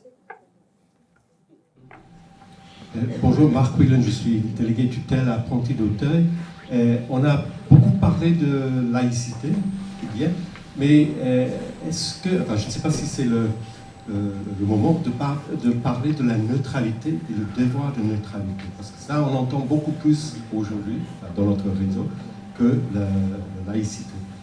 Je pense que c'est autre chose. Philippe Delange. Je donnerai la parole tout de suite après à Eric. C'est vrai que là, on a un vrai débat et qui est un peu compliqué, y compris avec des interprétations diverses au niveau du ministère de l'Éducation nationale. J'avais été reçu l'an dernier par le Conseil de la laïcité, il a créé il y a quelques années à l'Éducation nationale, et là j'avais bien deux courants. Hein. Certains qui affirmaient que nos enseignants étaient soumis au principe de neutralité, ce qu'on conteste nous, et d'autres qui disent non, vous avez bien dit. Et quand on dit, quand j'avais dit à la personne qui contestait, écoutez ce qu'est le débat parlementaire qui a eu lieu, on a bien été, ça a bien été spécifié que ça ne nous concernait pas. Mais là, on a une vraie difficulté, y compris en interne, y compris avec certains syndicats qui défendent, eux, une laïcité stricte chez nous. Et donc là, on a vraiment un point un peu compliqué là-dessus. Alors déjà, juste, laïcité stricte. Mais c'est quoi la laïcité stricte? Vous voyez, on a l'habitude de dire que vrai. le laïcisme, c'est la laïcité stricte. Mais moi, le laïcisme, pour moi, c'est pas la laïcité stricte. C'est des hétérodoxes de la laïcité. La laïcité stricte, c'est celle qu'on défend nous, celle de la loi. C'est la laïcité libérale. Hein. Aristide Briand, rapporteur de la loi 1905, disait chaque fois qu'il y a une question qui se pose sur l'interprétation, l'application de la laïcité et de la séparation, c'est l'interprétation libérale qui doit l'emporter. Ouais. Et ce principe de neutralité? Alors, précisément, comme vient de le dire Philippe, là on est sur des difficultés épineuses. Hein. Moi je dis souvent la laïcité c'est au moins aussi compliqué que la physique quantique. Sauf que la physique quantique, on sait qu'on n'y connaît rien, et ensuite on s'en sert pas à chaque instant. La laïcité en France, on s'en sert à chaque instant. Hein. Mais on n'est pas formé. Hein. Un Français doit savoir ce que c'est. Hein. Il le sait par nature, c'est bien pour ça qu'on ne lui explique pas. Hein. comme vous savez, il n'y a pas de définition officielle de la laïcité. Vous chercherez un texte de loi ou dans la Constitution, nulle part la laïcité est juridiquement définie, comme le caractère propre d'ailleurs. C'est peut-être pas pour rien. La neutralité, eh bien, en effet, vous voyez, ça renvoie au fond à, parmi les métaphores que j'emploie pour essayer de décrire cette laïcité si énigmatique, la laïcité c'est une frontière. Et donc il y a des querelles de frontières en permanence et des désaccords sur ce qu'est la frontière. J'ai l'impression que le monde catholique, et notamment les évêques, et l'éducation nationale, ne sont pas d'accord sur l'interprétation du contrat. Déjà, ils ne comprennent pas bien tous ce qu'il en retourne pour plein de raisons d'ignorance, comme on a dit, de malentendus, de choix idéologiques. Et donc, il y a un mariage entre papa et État et maman Église qui continue à travers le contrat, d'une certaine façon, mais les deux époux ne sont pas d'accord sur le fait même qu'il y a un mariage et sur le fait même de qu'est-ce qui est dans le contrat de mariage, en fait, vous voyez. Et c'est pour ça que la seule façon de s'en sortir, c'est d'en parler beaucoup, de travailler beaucoup, comme je vous ai dit, 6-7 heures de réflexion pour arriver à clarifier cette question de neutralité, par exemple. Et en effet, on est dans une sorte de no man's land. Quand je vous parlais de frontières, le statut des enseignants de l'enseignement catholique, c'est un no man's land. Parce qu'ils sont agents publics. Ils sont agents publics. Mais alors, comme quoi, en France, il y a des agents publics qui ne sont pas tenus à la neutralité ? Bah, si c'est... Vous voyez, on comprend l'étonnement des gens de l'éducation nationale. Bah non, évidemment, tous les agents publics sont tenus à la neutralité. Oui, mais alors, pas ceux de l'enseignement catholique, comment c'est possible ? Eh ben voilà, on est en plein dans la réalité de la laïcité, c'est-à-dire quelque chose qui est paradoxal. La laïcité est un objet d'une complexité extrême et paradoxale. Donc, il faut prendre le temps d'aller mettre les mains dans le cambouis et d'aller regarder tout ça de près. Merci Eric. Une autre question, intervention ? Oui, Christophe Tissot, je m'occupe du réseau jésuite en France. Oui, je trouve qu'on a assez peu parlé des... D'abord, je voulais vous remercier pour vos propos qui nous donnent le moral ce matin. Je pense que c'est peut-être le seul à avoir le moral. C'est la ligne d'espérance. Merci. Mais je trouve que vous avez assez peu parlé des familles. Et je trouve qu'il y a un vrai enjeu aujourd'hui sur les familles. Enfin, je ne vous décris pas le risque avéré aujourd'hui de ségrégation scolaire, l'angoisse terrible des familles plutôt aisées, la peur de déclassement, de faire les meilleures études possibles. Ce n'est pas au cœur de notre projet éducatif chrétien. Qu'est-ce qu'on peut dire aujourd'hui de ça par rapport au contrat ? On change les pieds. Il y a un changement de pile, pas les miennes, rassurez-vous. Il y a un changement de pile technique.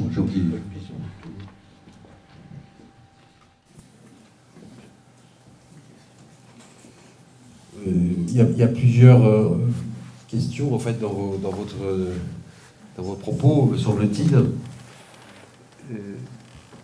La liberté qu'on veut garantir, c'est la liberté de choix des familles. Et ça, il faut que les familles puissent avoir accès à nos établissements, et c'est pour cela aussi qu'on veille d'abord à rendre nos établissements accessibles d'un point de vue financier. Sylvain évoquait tout à l'heure la question de la mixité sociale et scolaire et du protocole que nous avons signé avec l'un des précédents ministres, Papa Ndiaye. Et c'est aussi pour ça que nous essayons d'obtenir des collectivités locales qu'elles soutiennent les familles les plus modestes dans les aides sociales, notamment pour la restauration scolaire. Donc déjà, nous, il faut que cette liberté que nous réclamons, la liberté de choix des familles, nous la rendions possible. Et de permettre aux familles d'oser venir à notre rencontre.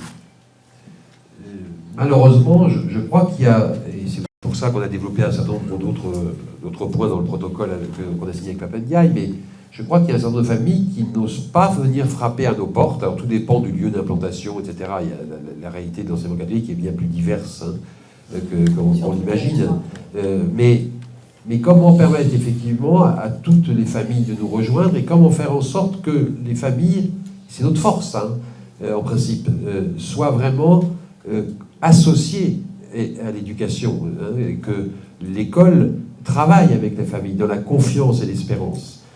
C'est vraiment, lorsque j'ai été amené à prendre position sur le programme d'éducation affective, relationnelle et sexuelle, on l'a fait, c'est le communiqué de presse commun avec l'association de parents d'élèves d'enseignement libre. Parce que pour montrer justement que sur cette question en particulier, mais sur d'autres questions bien sûr aussi, il fallait vraiment travailler en lien complet avec les familles et que la famille devait rester le premier éducateur de ses enfants. Mais parfois j'ai l'impression que famille, premier éducateur des enfants, qu'on affirme régulièrement, on a raison de l'affirmer, mais c'est devenu plus un slogan qu'une réalité dans certains établissements. Et ça m'ennuie un petit peu.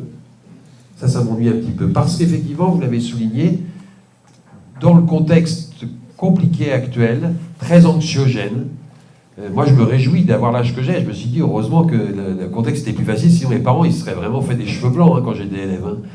Ben, les familles ont beaucoup d'angoisse et que l'angoisse se cristallise beaucoup sur l'école. Du coup, c'est compliqué pour les chefs d'établissement parce qu'ils ont des familles de plus en plus agressives, exigeantes, etc. Donc tout ça crée des tensions. Et je pense que nous, dans l'enseignement catholique, on a une façon d'aborder, et ça commence les affaires, et ça commence dès l'inscription de l'enfant.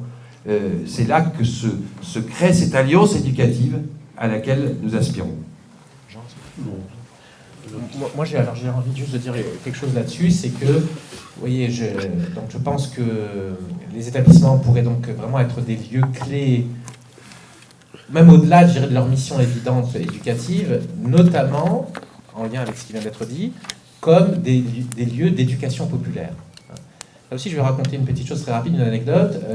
J'ai travaillé avec l'association Démocratie et Spiritualité, au nom explicite. Et on avait consulté un certain nombre d'intellectuels, et notamment Marcel Gaucher sur que faire dans ce monde en crise. Vous voyez même ce mot crise qu'il faudrait même renoncer, parce que c'est pas une crise qui nous arrive, c'est une mutation, une transformation fondamentale. Et l'une des rares choses qu'avait dit Marcel Gaucher, c'était s'il y a de l'espoir, c'est du côté de l'éducation populaire. Il faut relancer l'éducation populaire. Les universités en tant que telles, pour plein de raisons, ne sont plus les lieux où ça se passe vraiment sur le plan intellectuel. Trop appauvris, trop dégradés, trop couturés là aussi de conflits idéologiques, woke, anti-woke, vous voyez, tout ça, ces choses-là, entre autres. Et donc, il disait, non, il faut l'éducation populaire, en grande déshérence, c'est un espace où il y a beaucoup à faire et où on peut faire des choses. Et donc là aussi, juste une idée de dire, est-ce qu'au fond, les établissements ne pourraient pas mettre ça, ils le font peut-être déjà, mais dans leur programme, en disant, voilà, être plus, mieux des lieux d'éducation populaire, en s'occupant des familles, au-delà même des enfants. Bonjour, Jean-Marie Balanguien, je suis l'adjoint laïque du provincial des Frères des Écoles Chrétiennes, le réseau La Salle. Merci pour vos apports très intéressants. Une question peut-être pour nos réseaux congréganistes,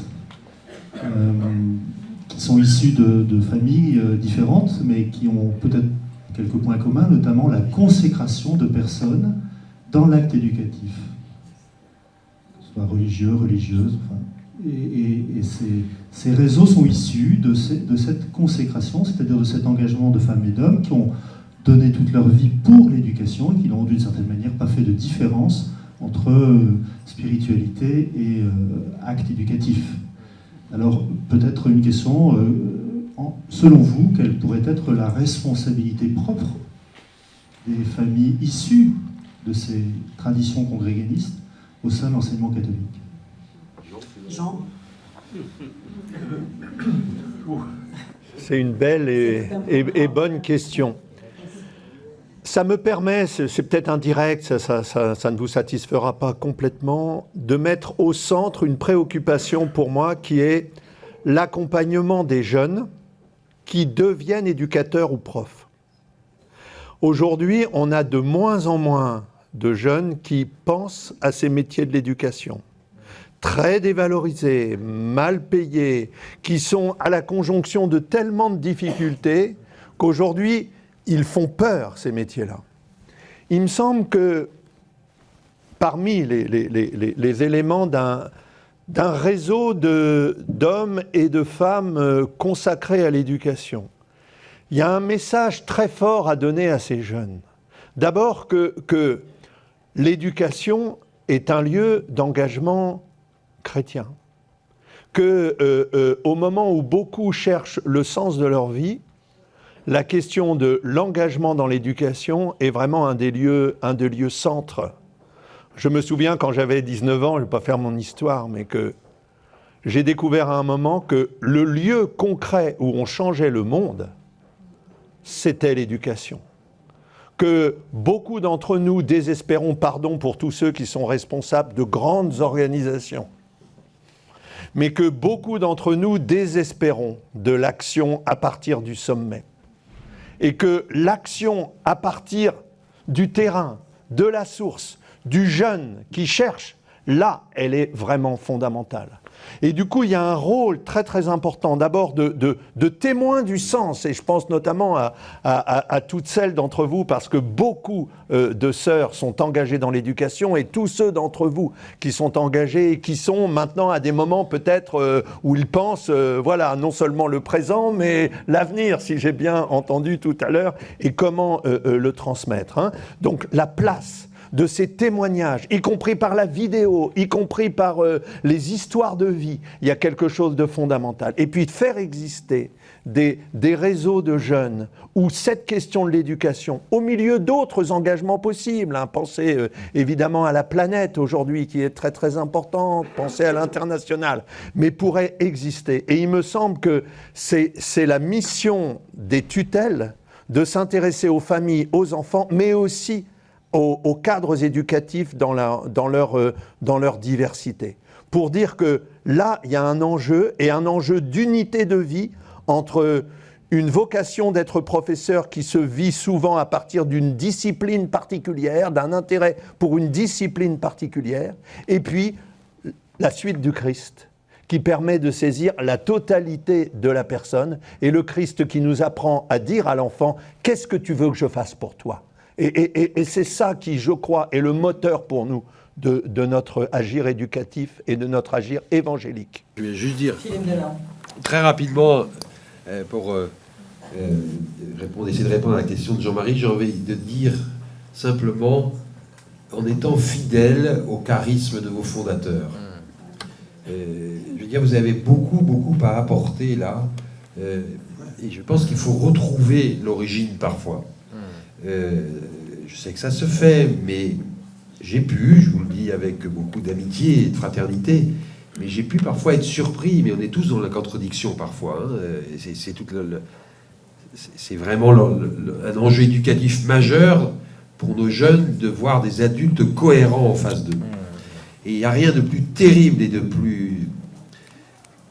d'un contre-témoignage anti-évangélique, je dirais, que d'avoir des super projets éducatifs, on fait référence à des fondateurs, à un charisme fort auprès des plus pauvres, des plus fragiles, etc. Et parfois on maltraite les plus pauvres et les plus fragiles. Ça peut exister aussi.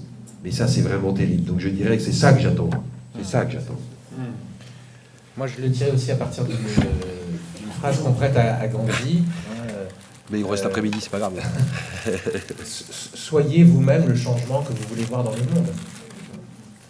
Donc, au fond, je dirais la vocation personnelle, mais la vocation religieuse en particulier, c'est exactement ça, finalement. C'est commencer la construction du royaume par soi-même. Regarder la poutre dans son œil avant de regarder la paille dans celle du voisin, etc., etc. On pourrait prendre toutes les phrases de l'Évangile. Et je pensais aussi à... ce n'est pas d'en savoir beaucoup qui rassasie et satisfait l'âme, mais c'est de sentir et goûter les choses intérieurement. Vous connaissez toutes cette phrase. Eh bien, si l'école catholique, et notamment organiste, à partir de ces membres religieux, religieuses, arrive à faire ça et à le rendre crédible, mais on a la solution. Vous voyez, le danger face aux réseaux sociaux, à l'IA, c'est toujours plus de dispersion, toujours plus de perte du réel, de la présence. Sentir, écouter les choses intérieurement. C'est ça la vocation spirituelle. Si on est ça, si on est crédible là-dessus, on est le sel de la terre. Donc voilà. C'est facile à dire, plus difficile à faire. En tout cas, on a tout en main pour... on a le programme. Comme je dis, il faut simplement toujours plus, toujours mieux y aller. Avoir le courage d'y aller. Et collectivement. Collectivement, et avec les bons mots. Et donc là, c'est là où peut-être il y a vraiment des choses à faire, en termes organisationnels, c'est se donner des espaces, comme je disais tout à l'heure, où on peut faire ce travail de maison des sagesses en éducation populaire, où on peut, dans l'institution, avoir des religiologues, des laïcologues qui accompagnent, qui aident, vous voyez, à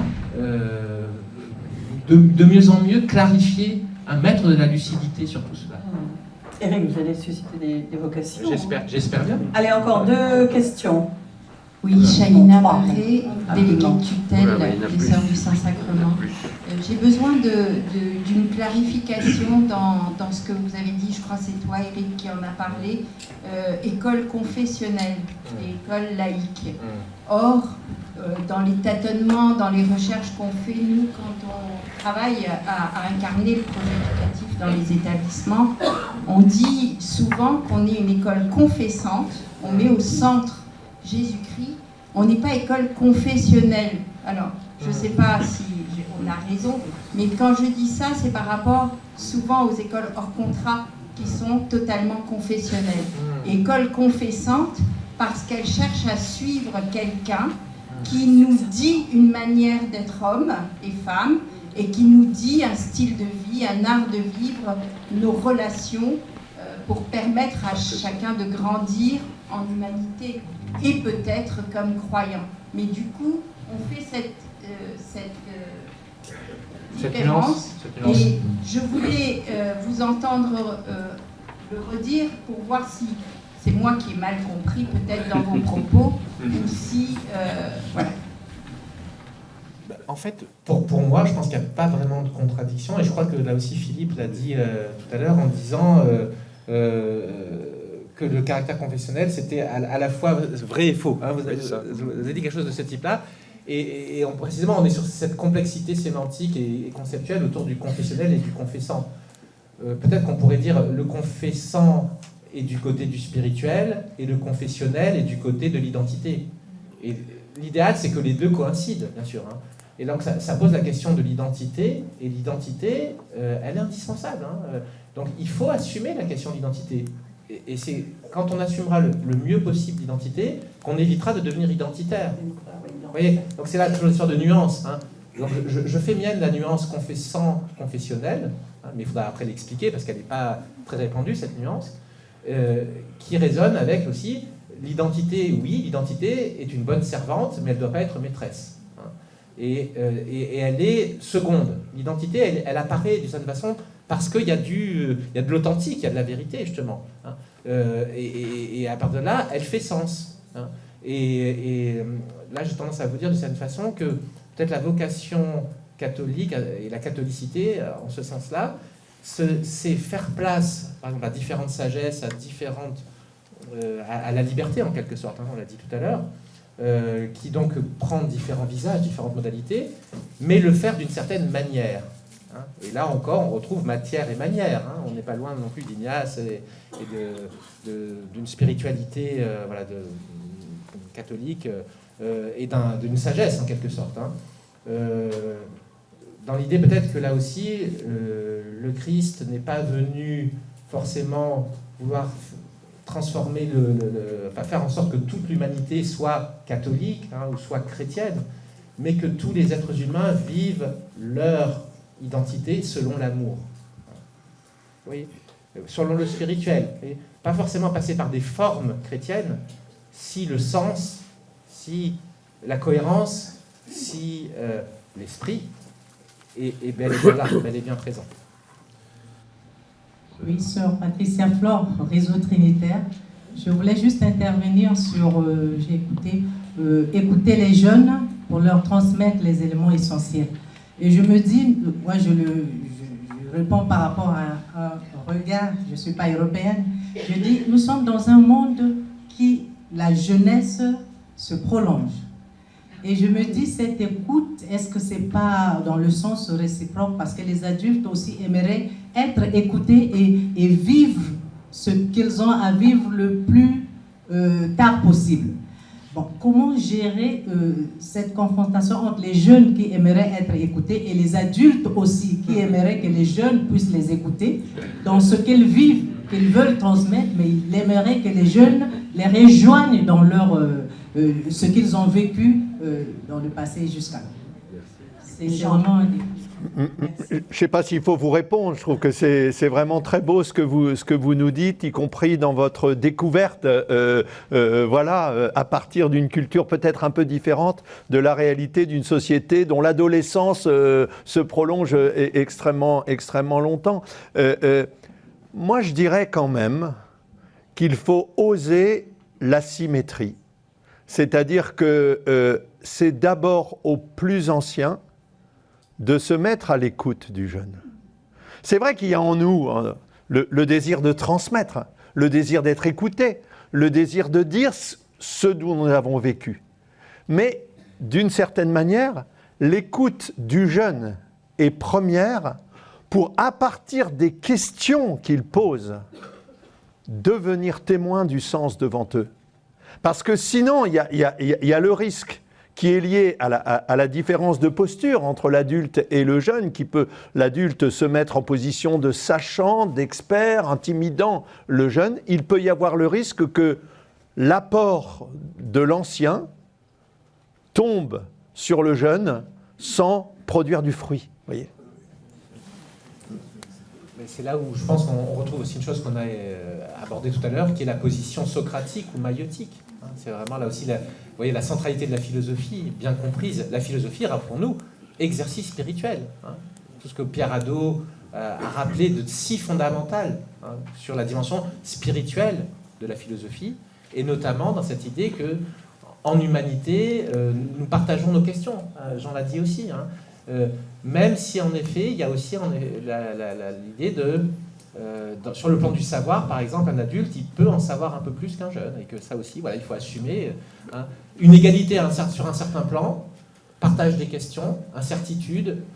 J'aime bien parler de docte ignorance, et la docte ignorance, voilà, Nicolas Decuse, qui correspond bien, je crois, à ce temps que nous vivons aujourd'hui, comme ce qu'on pourrait chercher, voilà, une ouverture à l'incertitude, et en même temps une forme de sagesse dans cette incertitude.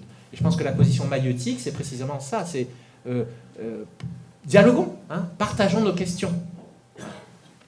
Allez, une dernière question. Tout d'abord, je voudrais Lucie Mine, déléguée de tutelle pour les établissements de la Sainte-Union du Sacré-Cœur. Petite congrégation, 5 établissements, 4000 élèves. Je voudrais d'abord vous remercier tous les 3, tous les 4, parce que vous nous offrez quelque chose, vous offrez une nourriture qui, pour ma part, va me nourrir pendant longtemps. Je voudrais plutôt particulièrement m'adresser à Philippe et rappeler à tous ici, parce que d'autres personnes ont fait certainement partie de ces réseaux. Il y a une quinzaine d'années maintenant, dans l'enseignement catholique, au secrétariat général, existait un groupe que l'on appelait, qui est varié dans ses noms, qui a d'abord été intitulé « Éducation à l'universel ». Et cette éducation, là, il y avait tout un groupe qui travaillait. On repartait dans les diocèses et on créait des groupes où on travaillait justement sur toutes ces questions. On avait également un travail à propos des relations dont on parle maintenant, les fameuses E et ARS. Il y avait déjà tout ce groupe qui travaillait.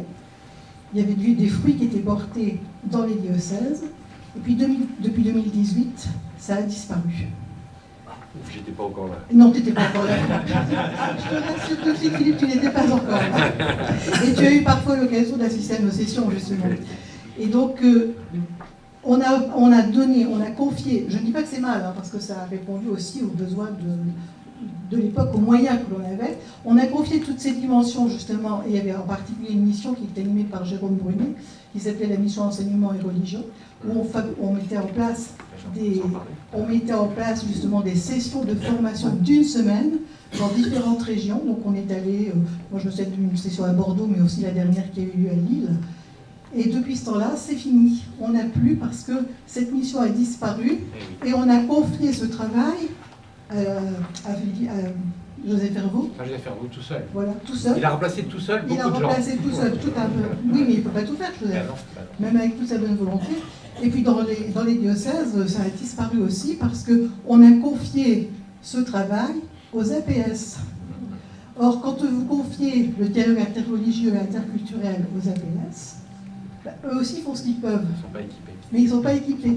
Et je me souviens de la parution d'un magnifique ouvrage du secrétaire général de l'enseignement catholique, le dossier était bleu. Oui. L'interreligieux, l'interculturel. Qu'est-ce qu'on en a fait? Moi, j'ai ici le directeur. On va pas pouvoir poursuivre parce qu'il y a la salle je voudrais quand même déjeuner qui nous attend. Si dire, vous voulez que Philippe vous réponde. Voilà, d'accord. Mais tout de même, on a eu des outils et on n'a pas pu s'en servir. Et c'est dommage. En quelques mots, Philippe. J'ai pas grand-chose à dire là-dessus. Ce que je sais, c'est que dans toute organisation, il y a un certain nombre d'éléments qui finissent par s'user. Et je pense je sais que si ces groupes ont été changés, c'est aussi parce qu'il y avait un essoufflement de ces groupes. Il y a un moment donné, il n'y a plus de renouvellement. Alors, ça ne veut pas dire que ces questions-là ne soient pas abordées aujourd'hui. Joseph n'est pas tout seul, contrairement à ce qu'on peut dire. Il n'est pas tout seul, et puis il y a d'autres acteurs d'une façon un peu différente. Après, il est vrai que, mais la question mérite d'être posée, que depuis, il y a eu beaucoup de sujets qui ont été aussi travaillés, qui sont des sujets notamment sur la laïcité. On a repris complètement le travail sur la laïcité, mais pas que. Hein, on produit beaucoup, peut-être parfois trop. Il faut faire attention aussi. Il y a la question de que fait-on des documents qu'on distribue.